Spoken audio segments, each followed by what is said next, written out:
Que estão nos assistindo. Quero louvar a Deus pela vida dessa igreja, todos os irmãos que pertencem a essa igreja da Vila União. Nossa igreja lá no Eli Forte também está acompanhando. Nossa EBD está sendo conjunta, pastor João? Quero agradecer ao senhor, pastor João, pela oportunidade, pelo carinho. O senhor é o meu pastor, fico muito feliz de estar aqui, servindo o senhor e servindo a igreja.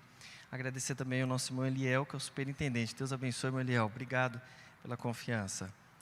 Meus irmãos, nós vamos estudando a palavra do Senhor e hoje, na lição de número 13, nós vamos falar sobre a bendita esperança. Voltar os olhos para a bendita esperança. Falar sobre o retorno do Senhor Jesus Cristo, que é para nós a nossa esperança maior. E é o que nos move, o que nos moveu nessa manhã, o que nos moverá sempre em esperança para o retorno do Senhor. Meu objetivo aqui para os irmãos é afirmar que Jesus breve virá. Claro, trazer a lembrança de que Jesus breve virá. Destacar a necessidade da vigilância e estimular a viver com fidelidade. Estimular cada um a viver com fidelidade. Vamos então fazer a leitura da nossa introdução, que diz assim: a expressão bendita esperança se refere à segunda vinda de Cristo, que é a esperança da igreja desde que Jesus retornou ao céu. Essa expectativa vem aumentando à medida que o tempo vai passando. A presente lição pretende esclarecer quão breve será esse evento, para que cada um mantenha a vigilância e a fidelidade. Meus irmãos, esse tema, na verdade, é a lição mesmo, o título, Voltados os Olhos para a Bendita Esperança, me fez lembrar de uma frase. Me fez lembrar de uma frase do Jonathan Edwards, que foi um puritano do século XVIII, um pastor, missionário, teólogo, filósofo. Vale muito a pena ver os textos dele, por ele ter sido tão usado por Deus, e que até hoje essa frase dele é ecoada, quando ele disse: ó Deus, grave a eternidade em meus olhos, que é basicamente a mesma coisa de voltados os olhos para a bendita esperança. Logo eu lembrei, o desejo de Jonathan Edwards, o desejo de todo cristão verdadeiro, é que o Senhor faça com que esse cristão venha se lembrar sempre da bendita esperança que o aguarda. É ele aguardar a volta, o retorno do Senhor Jesus e gravar essa lembrança, ou gravar a lembrança da eternidade nos céus, gravar a eternidade nos seus olhos, para que ele consiga ver todas as coisas visualizando o futuro, mesmo vivendo o presente sem ver, mas esperando com consciência e com toda a convicção o retorno do Senhor Jesus Cristo. E aqui, no item 1, nós vamos falar sobre o retorno do Senhor Jesus. Eu quero ler com vocês, à medida que eu for falando os itens, eu vou tentando dizer os tópicos para você me acompanhar. E vou ler algumas partes para que a gente possa ganhar um pouco de tempo. Eu lendo aqui no item 1, breve o Senhor virá, diz assim: a vinda de Jesus é tão certa quanto a sucessão dos dias e das noites, e disso não temos a menor dúvida. Esse dia está próximo e os sinais que precederão a vinda de Cristo já estão presentes. Meus irmãos, a vinda de Jesus é tão certa e está tão próxima quanto nunca esteve.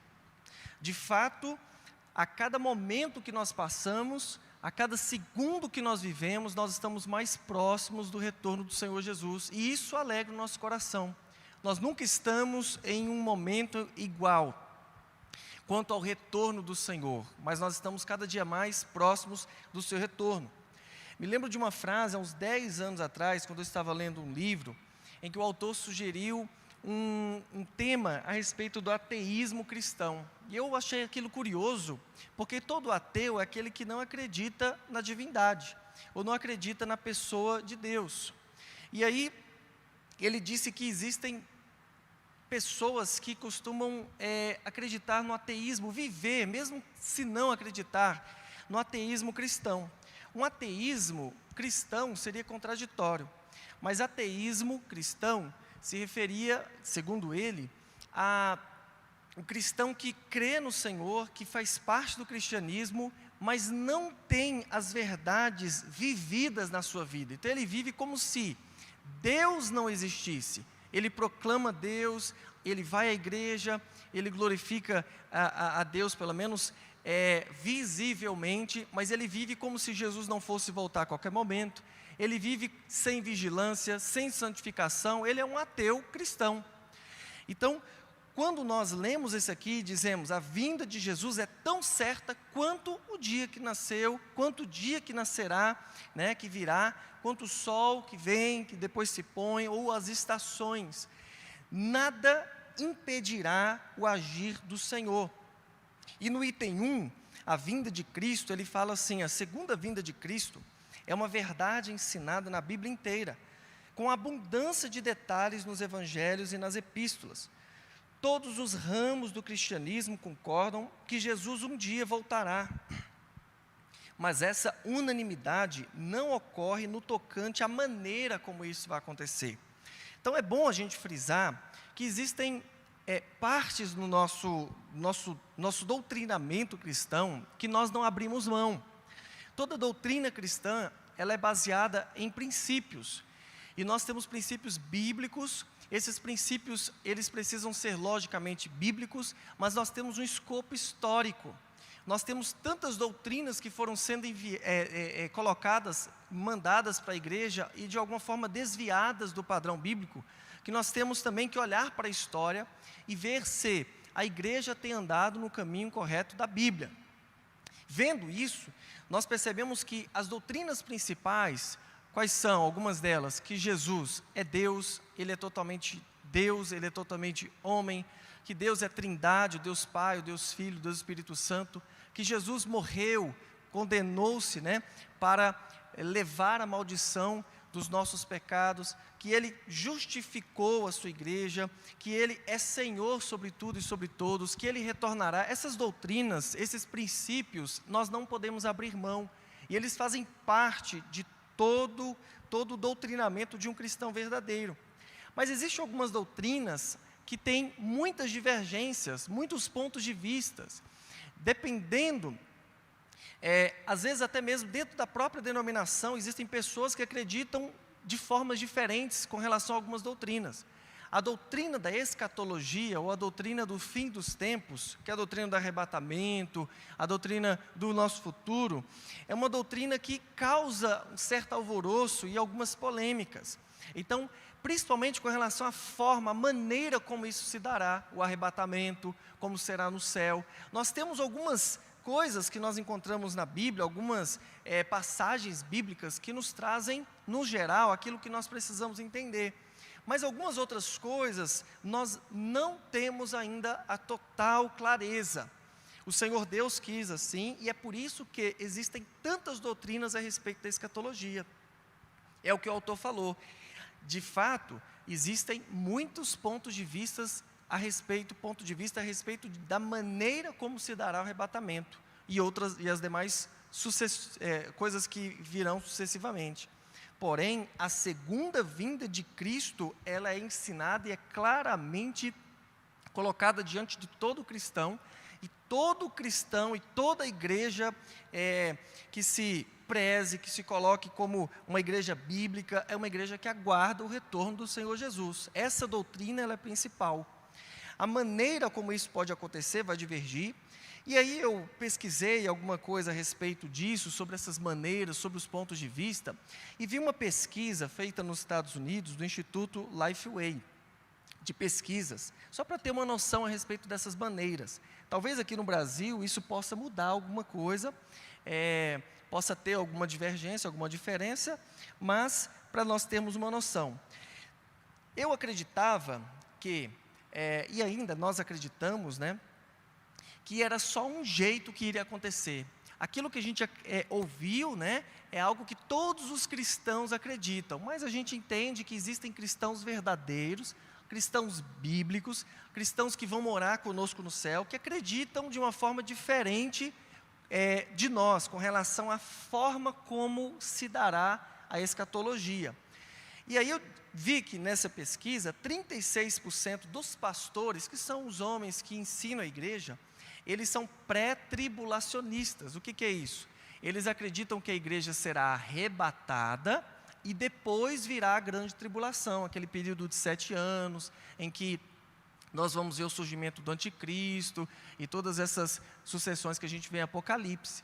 Então, para mim era 100%. É importante a gente entender que essa doutrina, por não ser central, ela é importantíssima, mas por não precisarmos crer exatamente igual para sermos salvos, digamos assim, não é essencial para a salvação, nós temos algumas divergências. Então, 36% dos pastores, que é a maioria, são pré-tribulacionistas, ou a igreja provavelmente também é. Uma outra coisa que eu vi, que 25% acreditam que não haverá arrebatamento literal, será como se fosse um retorno do Senhor no geral. E 18% dos pastores acreditam que o arrebatamento será depois da grande tribulação. E aí? Dá até um medo, um choque. Já pensou a igreja ter que passar pela grande tribulação, 7 anos de sofrimento, de luta, para depois dos 7 anos nós sermos arrebatados? Alguns poderiam dizer, misericórdia, isso é heresia. Bem, é uma forma que nós não cremos assim, mas nós respeitamos as pessoas que creem assim, por não ser uma doutrina central, por não ser uma doutrina que nós precisamos desposar, receber como central para a nossa salvação. Então você pode se deparar com pessoas que creem diferente de você com relação à maneira, mas o retorno de Cristo, todo cristão precisa acreditar nela. E para finalizar aqui nessa pesquisa, 49% dos cristãos acreditam que o anticristo será um homem com muita influência, que vai dominar, que vai fazer aquilo que lá em Apocalipse diz. 49%, eu achava que era 100%, mas é a grande maioria. Os outros vão, alguns acham que é um sistema, outros acham, e já você vê especulações a respeito de tudo, O anticristo para muitas pessoas já está aí, já tem gente que aponta a pessoa que é o anticristo, E 48% das pessoas são pré-milenistas, que é o nosso caso, A igreja Assembleia de Deus, que é a maior denominação do mundo e do Brasil. A doutrina, ela diz o seguinte, que nós seremos arrebatados, haverá a grande tribulação e depois vai haver o milênio, que é o período de 1000 anos, antes de irmos totalmente, estar totalmente com o Senhor no céu, plenamente, no céu com o Senhor. O arrebatamento da igreja, então, segundo a doutrina, a doutrina assembleiana pentecostal, que é na qual nós estamos, ela ocorrerá uma vez só. A volta do Senhor Jesus ocorrerá uma vez só, o retorno dele, mas ocorrerá em 2 fases. Primeiro, Cristo vem para a igreja, depois ele vem com a igreja. Então, primeiro Jesus vem, arrebata os seus, passa-se o período da grande tribulação, conforme a doutrina pré-tribulacionista, e depois Jesus volta com toda a igreja. Essa é a doutrina pentecostal assembleiana. Primeiro Cristo vem para a igreja e depois com a igreja. Seriam 2 momentos, 2 fases de um mesmo retorno. E tem 2, uma promessa de Jesus. Ele prometeu voltar para nos buscar e nos levar para o céu. Jesus prometeu voltar e nos levar para o céu. Isso é importante.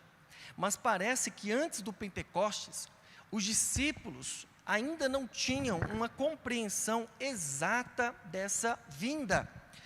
Sim, meu pastor. Pastor Diego, irmãos, eu peço até perdão aos irmãos por essa interferência, mas, pastor Diego, eu quero apenas cooperar com aqueles que leem a Bíblia e a julgam sem buscar do próprio Espírito Santo do Senhor a interpretação. Por exemplo, quando o Senhor distingue a volta de Jesus no sentido de que ela ocorrerá uma vez só, de forma distinta em 2 fases, uma, ele virá para a igreja, o arrebatamento, e o outro, ele virá com a igreja, é que nos abre a compreensão exatamente para sermos e crermos da maneira que cremos, de que a igreja não passará pela grande tribulação. Por quê? Porque está escrito na Bíblia, eu vos livrarei do dia da ira. Pronto. Mas também o que me abre a mente para esta compreensão é o aspecto de que quando alguém lê, por exemplo, um texto bíblico, diz assim, ó, que no retorno do Senhor Jesus, todo olho verá. Mas o texto do arrebatamento diz que ele virá como um ladrão, usa a figura do ladrão, que ele virá em um momento em que ninguém está esperando, e num abrir e fechar de olhos, a igreja será retirada da terra, arrebatada. Então aí a pessoa fala assim, mas aqui num lugar fala uma coisa, lá fala outra. Não, mas é exatamente por causa dessa distinção que o Senhor traz, que é o aspecto dessas duas fases. Ele virá para a igreja, e só aqueles que irão ser arrebatados ouvirão o soar da trombeta e encontrará com o Senhor nos ares. Agora a parte que todo olho verá, será exatamente quando ele vier com a igreja e se manifestar, para então ele estabelecer, ali o período em que ele reinará. E nós sabemos que isto aumenta a nossa convicção. As pessoas leem Bíblia às vezes querendo questionar a verdade, mas se nós lermos a Bíblia sendo orientado pelo Espírito Santo, pelo autor da palavra, certamente nós compreenderemos exatamente essa divergência que há às vezes no sentido, de dizer que ele virá, como um ladrão, é um abrir e fechar de olhos, é como um relâmpago que sai do Oriente e se mostra no Ocidente. Mas depois diz em outro texto que ele vai vir, e todo olho verá. É exatamente essa distinção que o Senhor faz quando ele vier com a igreja e se manifestar ao mundo, com uma igreja já glorificada ao lado dele, e a igreja estará com ele para sempre. Eu não aguentei sem fazer essa participação, viu? Pode sempre, pastor, vamos fazer isso juntos, como sempre.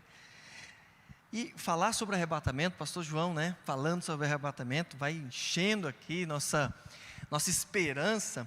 Eu fico pensando como será o céu, A gente tem algumas divergências aqui, nosso pensamento é limitado. Nós ainda somos muito limitados. Nós temos sim algumas, principalmente aquilo que nós precisamos da Bíblia, mas o que a Bíblia nos fala já é suficiente para nós. O céu é um lugar de prazer, de deleite eterno. É um lugar onde nós não vamos sentir dor, nós não vamos sentir angústias, não vai haver doenças. Nós não ficaremos doentes, os nossos filhos não ficarão doentes, porque às vezes, quando nós estamos doentes, nós achamos muito ruim, mas às vezes um filho nosso estar doente, é como se tivesse duas vezes o mesmo impacto, porque ele sofre, você como pai, como mãe sofre também, mas nesse lugar não vai haver filhos doentes. Nesse lugar não vai haver pais e mães doentes, como a gente tem aqui. Não vai haver doença, dificuldades, essas angústias, nenhum vírus, nenhum assassinato ou violência. Mas de fato, como será? Nós teremos trabalhado lá, trabalharemos lá. Esses detalhes e muitos outros detalhes nós não sabemos, mas algo que a gente precisa saber para aquecer o nosso coração nesse momento em que nós estamos ouvindo essa palavra, é que eu não preciso saber detalhadamente como será lá, mas que Ele estará lá. Jesus estará lá, Ele estará nos aguardando, Ele estará lá para todos sempre estar junto conosco, como Ele prometeu. Ele prometeu voltar, não foi nenhum pai da igreja, ou um teólogo, ou um homem, ou uma outra pessoa poderosa, foi o próprio Deus. Não foi você que prometeu, porque você não cumpre todas as suas promessas, por ser um ser limitado. Foi Deus que prometeu e Ele tem poder. Ele cumpre as suas promessas, Ele é fiel. Ele disse que estará lá. Deus, o Senhor Jesus Cristo, a pessoa do Pai, do Filho e do Espírito Santo, estando lá no céu, pode ter certeza que lá será bom, perfeito. Algo que nós não conseguimos compreender, nós não conseguimos imaginar com toda a clareza, por sermos limitados. Quanto ao dia e a hora, ninguém sabe, nem os anjos do céu, nem o Filho, somente o Pai. Mateus 24, 36, o próprio Senhor Jesus, depois que indagado pelos discípulos, você vai restaurar o reino de Israel? Eles queriam que o reino, a volta do Senhor Jesus Cristo seria uma restauração do reino político, militar, territorial de Israel, mas o Senhor Jesus estava falando do arrebatamento, do retorno dele para levar a sua igreja para o céu. E ele disse: o dia e a hora ninguém sabe, nem mesmo eu ou o Filho. Jesus não mente, ele estava sendo sincero. Então, se Jesus é Deus, como que ele não sabia? Ele é Deus, mas ele também é 100% homem. Lembra quando a mulher tocou nele? Ele falou: quem me tocou? Ele não sabia, porque nós vemos um Jesus, o nosso Senhor Jesus, em sua perfeita humanidade, 100% homem e 100% Deus. E naquele momento, ele de fato não sabia o dia e nem a hora. Então, nós também não sabemos. Algo que nós podemos ver aqui a respeito disso é que nós precisamos de um vislumbre da glória de Deus. Nós precisamos entender que quanto mais nós lemos a palavra de Deus, quanto mais nós falamos sobre esse assunto, quanto mais você lê na palavra de Deus sobre esse assunto e ora a respeito disso, mais você se enche de esperança. Quanto mais você crê nessa promessa do retorno de Jesus, mais você vai tendo um vislumbre da glória, da majestade, do poder de Deus e do cuidado de Deus para com você. Nós precisamos disso. No item 3 ele fala: o dia se aproxima. Os principais, segundo o autor aqui, as principais evidências de que o retorno de Jesus se dará em breve são a efusão do Espírito Santo que ocorreu lá no avivamento da rua Azusa, no comecinho do século XX, lá nos Estados Unidos, que deu início ao movimento pentecostal. E a segunda evidência, ou sinal, é a fundação do Estado de Israel, em 1948. Hoje Israel é um país, já não vive mais de país em país, eles têm um local, têm um território e são de fato uma nação com o território. A síntese então do tópico 1 é: a vinda de Cristo é tão certa quanto a sucessão de dias e estações, o nosso Senhor garantiu. Irmãos, quando você ouve que Jesus garante, promete, então nós cremos que isso acontecerá. Em João, capítulo 14, versículo 2, a parte B do versículo 2 e o versículo 3 diz assim: eu vou preparar-lhes um lugar. Jesus disse: eu vou preparar um lugar. E se eu for e preparar lugar para vocês, eu voltarei. Eu voltarei. Jesus disse assim. Ele disse que voltará. Então espere. Ele continua: eu voltarei e os levarei para mim, para que vocês estejam onde eu estiver. A promessa do Senhor Jesus é clara. Ele disse que voltará, nos levará e nós estaremos com Ele para todo o sempre. Você vai deixar este lugar. Você não ficará aqui para sempre. Eu não sei se muitas pessoas que ouvem isso recebem essa palavra com alegria, recebe essa palavra com entusiasmo. Você não ficará aqui para sempre. Ou você será arrebatado ou você morrerá. Mas esse não é o seu lugar. A pessoa recebe essa palavra com entusiasmo, ou ela recebe com medo, porque ela tem medo da morte e não sabe para onde vai. Nós que somos salvos, nós que temos certeza que Cristo morreu pelos piores pecadores, nós que somos do Senhor Jesus e comprados pelo sangue de Jesus, nós temos a certeza de que Ele virá e nós não queremos de fato ficar aqui para sempre. Nós queremos sair porque somos peregrinos. Nós não somos desse lugar. No item 2, avançando aqui, a necessidade da vigilância. Bem, sabemos então que Jesus voltará. Nós precisamos relembrar isso todos os dias. Nós precisamos dizer, como Jonathan Edwards disse, e como a gente leu no título da lição: grava a eternidade nos meus olhos, ó Senhor.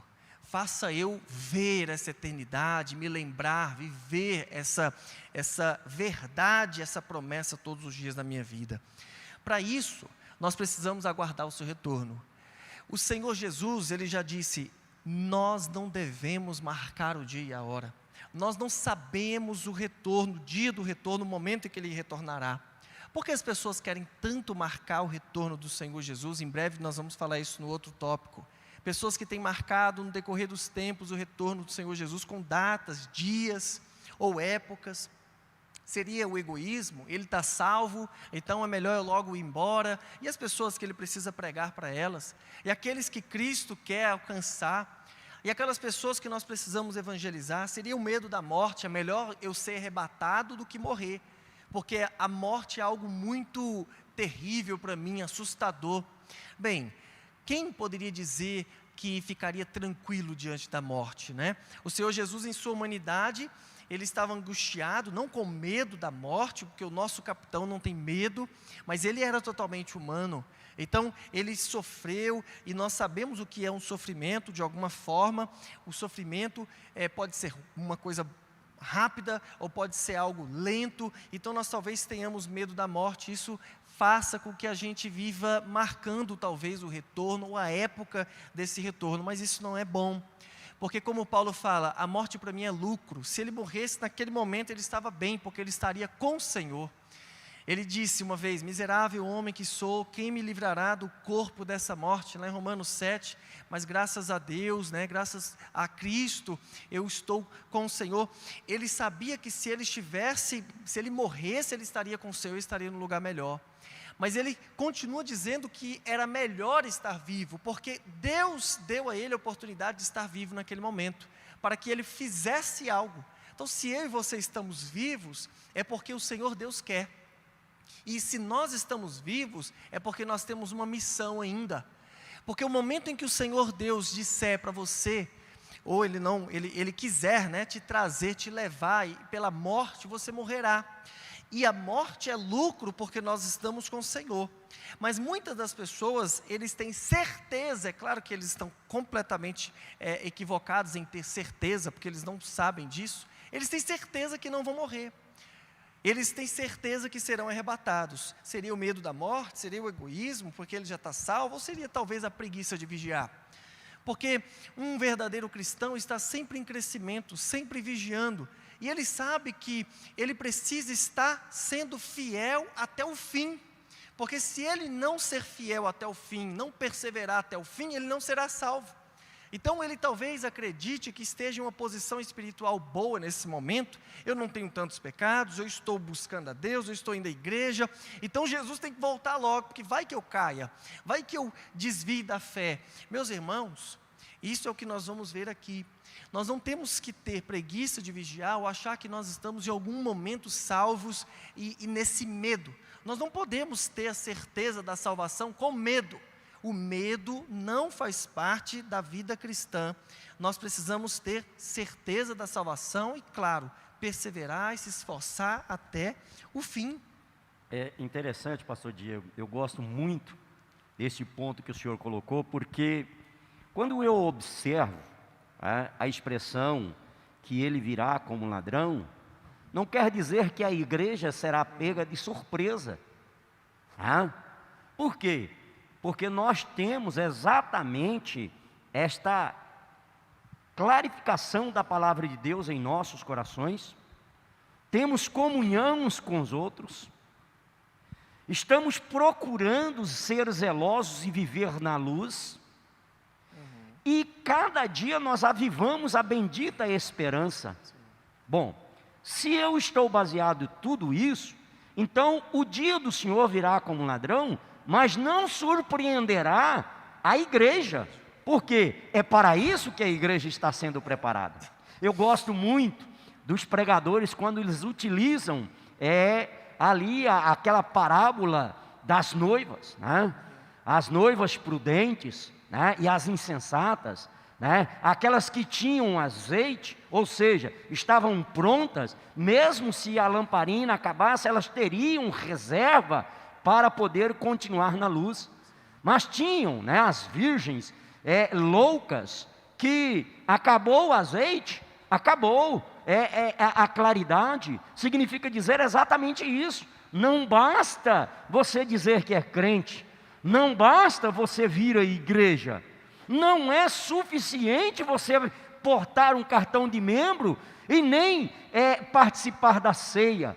É importante você ter dentro de você essa luz que brilha e essa esperança que se renova a cada manhã.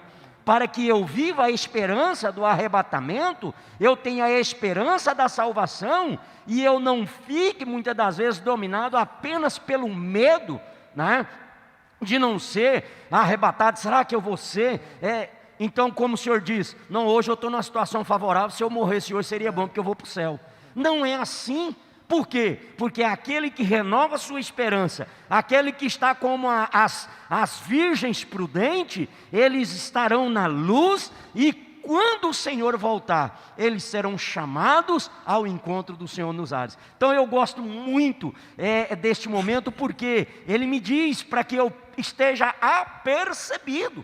Nós somos exortados, advertidos a estar apercebidos daquilo que não vemos, mas temos a esperança e a certeza que vai acontecer. Jesus vai voltar e arrebatar a igreja. Amém. Glória a Deus. É verdade, nós não temos que ter medo. Esse dia como ladrão não é uma advertência para a igreja, para os cristãos, né? É uma advertência para aqueles como nos dias de Noé, que ficarão fora da arca, né? Bem colocado pelo pastor João. Então nós temos que ter vigilância. Faz parte da vida cristã, assim como faz parte de um ser humano respirar, faz parte da vida cristã você se santificar, você está em vigilância. Um cristão verdadeiro será encontrado por Cristo no momento do seu retorno em santificação, suando sangue, lágrimas em santificação, correndo e perseverando na vida cristã. Então vigilância dá a ideia disso, de acordar, de se precaver, de estar alerta e de esperar e aguardar esse retorno glorioso de Cristo. No item 1 ele fala o seguinte, que o Senhor Jesus nos exorta com muita ênfase sobre a necessidade da vigilância. Ele diz em Mateus 24, 44, vigiai, pois, porque não sabeis a hora em que há de vir o vosso Senhor. Eu quero ler um texto com vocês, lá em 2 Pedro, capítulo 3, no versículo 3 a 14. Eu estou com uma tradução aqui mais fácil de entender, a NTLH, que eu coloquei aqui no celular, e eu quero ler com vocês. Ele fala assim, primeiro, vocês precisam saber que nos últimos dias vão aparecer homens dominados pelas suas próprias paixões. Eles vão zombar de vocês, dizendo ele, o Senhor não prometeu vir? Onde é que ele está? Os nossos pais morreram e continua tudo do mesmo jeito que era desde a criação do mundo. Esses zombadores esquecem de propósito que há muito tempo Deus deu uma ordem e os céus e a terra foram criados. Deus tem poder. Esquecem que a terra foi formada da água e no meio da água, e também que pela água do dilúvio o mundo antigo foi destruído. Eles esquecem que Jesus destruiu o mundo. Mas os céus e a terra que agora existem estão sendo guardados pela mesma ordem de Deus, a fim de serem destruídos pelo fogo. Estão sendo guardados para o dia do julgamento e da destruição dos que não querem saber de Deus. Meus queridos amigos, não esqueçam isto. Para o Senhor, um dia é como 1000 anos, e 1000 anos como um dia. O Senhor não demora a fazer o que prometeu, como alguns pensam. Pelo contrário, Ele tem paciência com vocês, porque não quer que ninguém seja destruído, mas deseja que todos se arrependam dos seus pecados. Porém, o dia do Senhor chegará como um ladrão. Naquele dia os céus vão desaparecer com um barulho espantoso, e tudo o que há no universo será queimado. A terra e tudo o que existe nele vão sumir. Sabendo que tudo isso vai ser destruído assim, então que tipo de gente vocês precisam ser? A vida de vocês deve ser agradável a Deus e dedicada a Ele. Olha a vigilância. Que tipo de gente nós devemos ser? Pessoas que agradam a Deus e se dedicam a Ele. Esperem a vinda de Deus e façam o possível para que venha logo. Naquele dia os céus serão destruídos com fogo e tudo o que há no universo ficará derretido. Porém Deus prometeu, e nós estamos esperando, um novo céu e uma nova terra, onde tudo será feito de acordo com a vontade dEle. Olha que maravilha, meus irmãos. Está tudo explicado. O que eu, tão falho eu poderia dizer aqui, diante da explicação da palavra do Senhor, que já nos traz toda essa clareza, que o pastor João falou aqui, da necessidade da vigilância, de que vai haver Ele prometeu e nós temos que estar prontos, porque nós não seremos pegos de surpresa. O cristão não será pego de surpresa. Se nós já estamos esperando ser pegos de surpresa, tem algo errado com a nossa salvação, né? Aqui, no subsídio teológico, para mim, está assim: o dia do Senhor virá como ladrão de noite. Só que os crentes não serão apanhados de surpresa, porque eles vivem na luz. Não é como um ladrão na noite, nem na noite nós vivemos no dia, sob a luz da presença gloriosa do Senhor Jesus, o Espírito Santo em nós. Olha os alarmes falsos. Muitos líderes e grupos religiosos arriscaram-se em marcar a data da segunda vinda de Cristo. Isso é a pior bobeira que essas pessoas poderiam fazer. Eu fiz, pastor João, uma apanhada aqui da pesquisa das predições clássicas. Várias e várias pessoas têm marcado o retorno de Jesus, mas tem aqueles clássicos que marcaram a história. E aí eu computei aqui 11, mas eu vou falar só de alguns. Primeiro nós podemos falar da igreja que marcou a volta de Jesus, e o nome da igreja é, de acordo com essa predição, Adventismo. O advento ou o retorno de Jesus. O nome da igreja é Igreja Adventista, justamente porque o seu líder, ele marcou o retorno de Jesus para 21 de março de 1844. Lógico, não aconteceu. Depois ele marcou para 18 de abril de 1844. Também não aconteceu. Depois, 22 de abril de 1944. Ou seja, 1844 não foi o dia, não foi o ano para Jesus retornar. Os anabatistas, em 1533, eles também marcaram que Jesus voltaria em 1533. Jesus não voltou em 1533. Aí eles disseram que, na verdade, foi um erro de cálculo. Elias e Enoque, que não experimentaram a morte, vieram como duas testemunhas para a terra. Eles acharam que era o advento do retorno, mas é porque Elias e Enoque vieram. E quem era Elias e Enoque? Jean Mates e Jean Bockelson. Esses homens eram líderes políticos, né? Eles expulsaram todos os católicos e luteranos da Nova Jerusalém, que eles achavam que era Nova Jerusalém, uma cidadezinha de Münster, lá na Alemanha, e instauraram uma ditadura lá. Olha só o que leva uma coisa a outra. A Assembleia de Deus, nós, né, as igrejas da Assembleia de Deus, a nossa igreja, ela é muito grande. Você não pode falar da Assembleia de Deus, você tem que falar de qual Assembleia de Deus. Tem a da americana, a mesma no Brasil, existem vários ramos, existem igrejas que a pessoa abre um templo e coloca a Assembleia de Deus. Mas a Assembleia de Deus, os pastores já marcaram já. Em um jornal de grande circulação, The Weekly Angel, no fim da Primeira Guerra, Jesus voltaria. Eles achavam que a Primeira Guerra era o Armagedon. E um jornal famoso nos Estados Unidos marcou 1934, 1935. Também não ocorreu. Capela do Calvário, uma outra igreja, eles disseram, isso aqui eu achei interessante, ninguém sabe que igreja é Capela do Calvário, mas achei interessante porque eles disseram que a última geração nasceu em 1948, mais ou menos no fim da Segunda Guerra Mundial. E eles iriam viver até mais ou menos 1981, uns 40 anos, menos alguma coisa lá de um cálculo que ele fez, e não iria passar disso. Isso me lembrou algo que eu tenho ouvido muito, muito, muito mesmo na televisão, nas redes sociais, em vários lugares que a gente vai. Pessoas que falam, essa é a geração do arrebatamento. Já foi a geração do avivamento, a geração do arrebatamento. Meus irmãos, que bom que nós temos esse desejo de ser arrebatado. Então vamos evangelizar, vamos vigiar, mas nós não podemos dizer que somos a geração do arrebatamento, porque a Bíblia nunca disse isso, e o homem que disse isso, a igreja, a Capela do Calvário, até hoje não ocorreu, e eles estão mortos. Eles experimentaram a morte, não precisa ter medo da morte quando você tem Cristo. Os católicos romanos também disseram que Jesus estava para voltar no momento em que Lutero fez o cisma na igreja. O reformador Martinho Lutero, que foi um dos homens que Deus usou para tirar a gente da igreja católica, das amarras daquelas doutrinas ruins, antibíblicas, e por ele ter feito esse movimento, que nós chamamos de movimento protestante, nós evangélicos, a igreja católica acreditava que ele era uma espécie de anticristo, e que o anticristo já estava lá, então Jesus estava prestes a voltar. Bem, Lutero não era o anticristo e Jesus não retornou. O que dizer do próprio Lutero? Lutero é um pecador, como todos nós, mas ele acreditava na graça de Deus, mas ele também era falho. E Martinho Lutero, apesar de que nós recomendamos, apesar de todas as falhas, e não acreditamos em tudo que ele diz, mas nós recomendamos fortemente os textos, conhecer a história de Martinho Lutero. Foi um dos primeiros evangélicos e foi um homem que lutou sozinho com a Igreja Católica, lógico, o Senhor Deus deu graça para ele. Ele não marcou, mas ele também não era contra dizer mais ou menos a época. Em uma carta a uma amiga, ele fala: não passamos de 100 anos.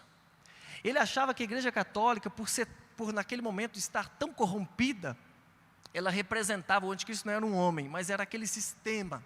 E ele achava, Martinho Lutero, que a Igreja Católica representava o sistema do anticristo.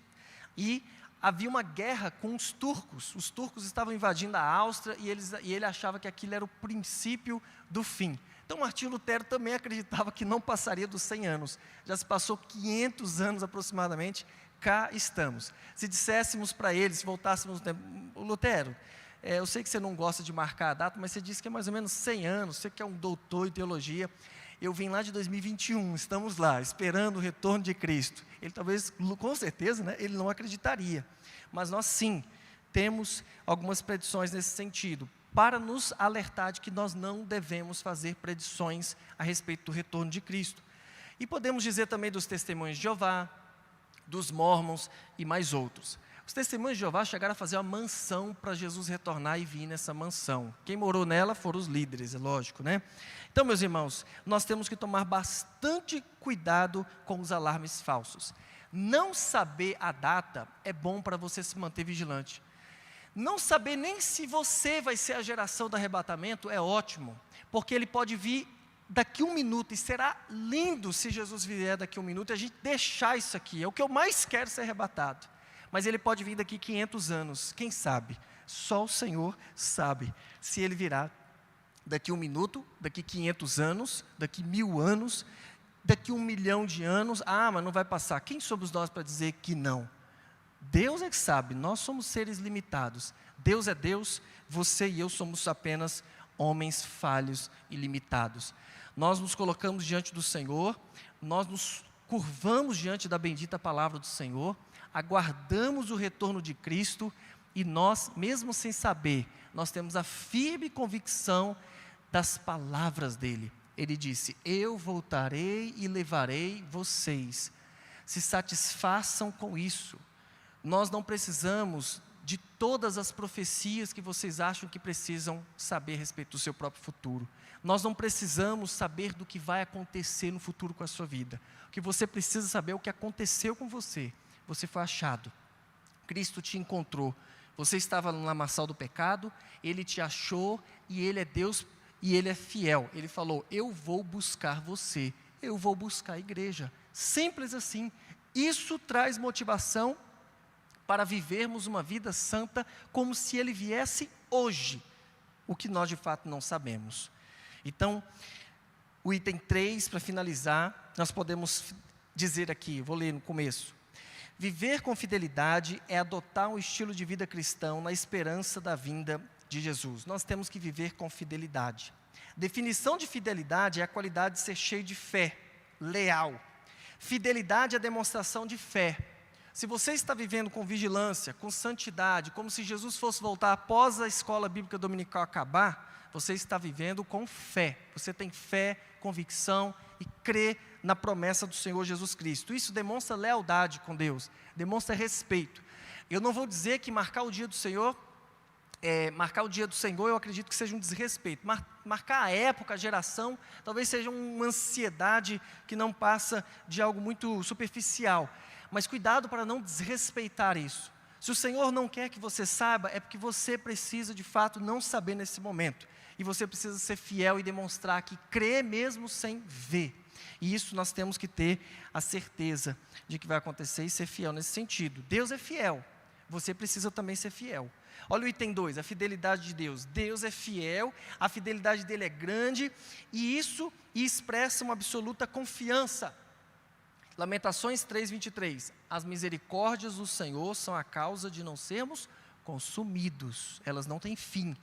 É a fidelidade de Deus, a lealdade de Deus, o poder de Deus, a palavra de Deus, a verdade que Ele é, que faz Ele não destruir cada um de nós, e não fomos destruídos nessa manhã.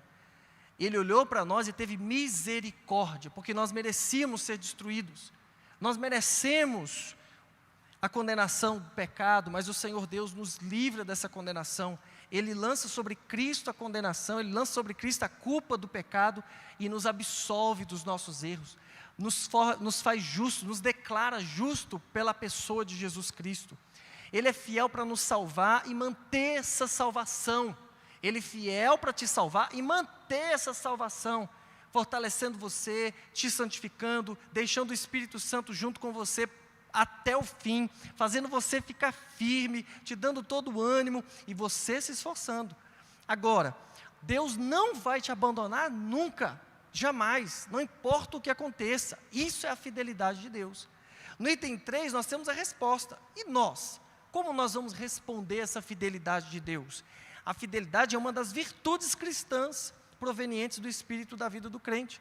Lá em Gálatas capítulo 5, versículo 22, nós temos o fruto do Espírito.